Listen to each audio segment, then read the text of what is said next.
So, I've been really trying to think of how to do this review because while my other reviews of the other books that I've done so far have been like pretty decent, pretty good, I've really enjoyed reading them and I kind of wanted to share that with the people. This one not so much, and I've been trying to think of a way to do this without,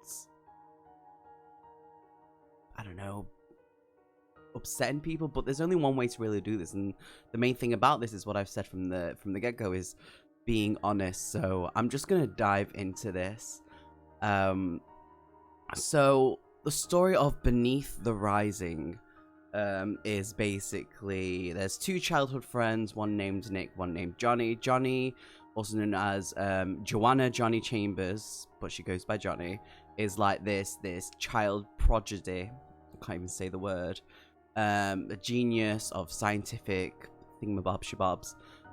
Nick doesn't really do much in his life. He's just kind of like this whiny little guy. In the book, it kind of says this around 17 years old. But yeah. Basically, Johnny invents this way to make clean energy. They don't have to use fossils or any sort of natural resources anymore. It's all done in a different way. And when she does that, it awakes something not so good, kind of evil, kind of like Lovecraft's these ancient ones that basically wake up and just like, yo, we're gonna fucking destroy this shit. And it's all about how they're being hunted, and it's how will Johnny and Nick survive. Now, the premise of the story, well, I've just given it like the kind of the blah view of it story-wise. On the back of the book, it actually describes it really well, and that's why I bought the book. The cover is beautiful. I don't have it with me. I'm just gonna slap it. I'll slap it here for once. It's a beautiful cover. I love the cover. I love the idea of the story. Did it do that? Not so much. Oh god. Okay, I'm just gonna go into the pros. We'll do the pros first for once. Beautiful cover. I kind of like Johnny as a character, kind of. I love the scientific aspects of it, and it actually touches on racism. Now, it touches on racism right at the beginning in a very strong way, which is kind of like a wake-up call for a lot of people who are blind to it, or they just don't like to take notice of it. So it's a little bit of a slap in the face of a wake-up call. Loved that. That's fantastic.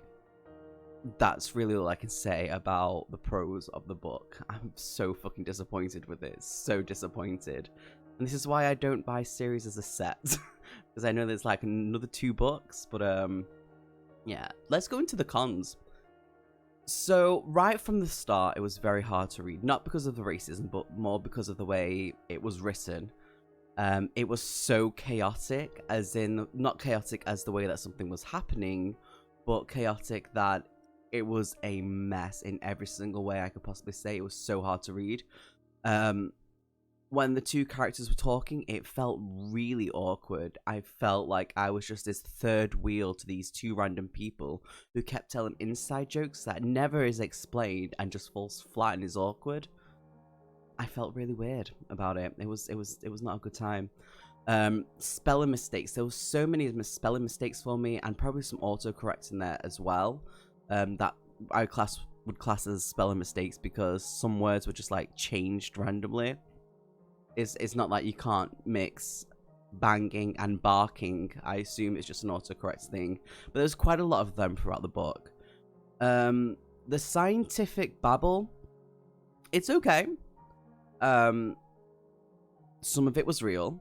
I had to look up a lot because they used a lot of jargon when there wasn't needed to be any jargon. So I had to look up quite a bit to kind of understand what Johnny was going about, because she seemed like a very passionate character. Which is why I liked it. There was something there at least. But it was just so much thrown in your face. So I had to like take a moment to stop and look up to make sure I understood what they were saying.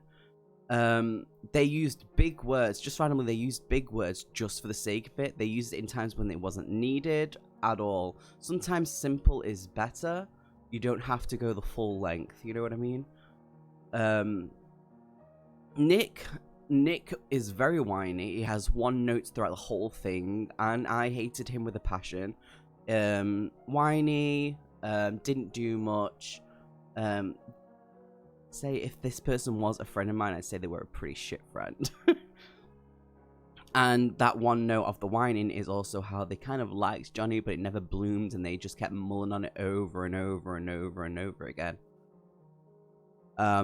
The main thing that really got to me was there was no descriptive writing. So when the two characters were talking, I didn't know where they were. It was just they were floating in this blank space of nothingness with flat dialogue. There was no description. I didn't know anything at all.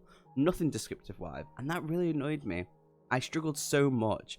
And the fact that I struggled so much with this book, I actually lent the book to my friend to be like, maybe you can give me your thoughts on this. And, you know, they kind of agree. Though, like, for the first bit of the book, hard to read, chaos, hated it. It kind of, from the third chapter, kind of makes sense a little bit. And then it goes back to chaos, and it just has this whole flip-flopping thing. I was so excited for this book, and it was just such a huge letdown for me. And I don't mean to be as hard as I am being, but you know, you give me something nice with a cover and a background story, and it just falls flat because they just couldn't do it like it was described. It's like getting this giant ball of wrapping paper for a Christmas present, and you unwrap it and you think, yeah, it's gonna be like a rugby ball or something. Turns out it's like a fucking like tiny little orange, and that's your Christmas present. That's what it felt like. I felt disappointment of that degree. I would love to know what the people thought of the book. I know it's been a very short review, but I don't want to talk about it. I don't even want to think about it. Maybe one day I'll try and reread it and see if I can understand something a bit better. Maybe try and go for the other two books. Maybe. I'm not sold on it, to be honest. Maybe. Oh, God, I'm flip-flopping here. But I would love to know your thoughts on it. We do have another review coming very, very soon. I've got a few that I've been working on. But yeah, let me know what you think. I'm so sorry that it's taken a few days, and I know it's been a bit harsh, a bit judgmental, but it is what it is. I hope you have a very good day, and thank you for taking time for watching. Cheers.